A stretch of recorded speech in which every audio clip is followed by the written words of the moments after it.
Et je pense pas qu'il y ait de l'islamophobie au Québec, donc je vois pas pourquoi il y aurait une journée consacrée à l'islamophobie.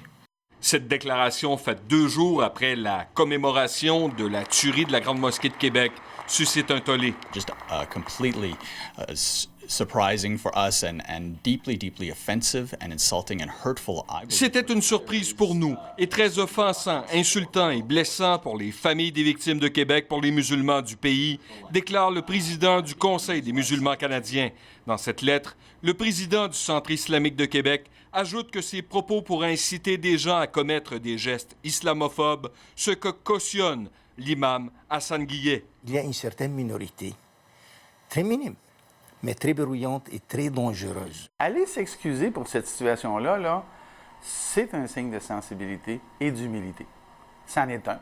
Et il ne le fait pas. Nous, on est contre une journée sur l'islamophobie. C'est pas la première fois qu'on dit ça, parce qu'on considère qu'on doit lutter contre la discrimination puis le racisme tout le temps. Qu'est-ce qu'on fait pour garder le dialogue ouvert puis ne pas mettre sur l'huile sur le feu? Réaction similaire à Ottawa. C'est une déclaration qui me laisse un peu perplexe. C'est faire preuve un peu de manque de sensibilité. Il n'y a pas d'islamophobie au Québec. Ce qu'il faut comprendre là-dedans, ce sont des gestes affreusement condamnables. En avant-midi, le cabinet du premier ministre a tenu à clarifier ses propos. Ce que le premier ministre a dit, c'est qu'il n'y a pas de courant islamophobe au Québec. Oui, il y a des racistes et des islamophobes, mais il n'y a pas de courant islamophobe comme tel. Mais c'est sûr que c'est des propos qui créent des divisions. Cette indignation survient alors que le gouvernement s'apprête à déposer sa loi sur la laïcité. Les libéraux écartent le consensus entourant Bouchard-Taylor et vont défendre leur loi sur la neutralité religieuse. Le Parti libéral du Québec, c'est le parti des libertés individuelles.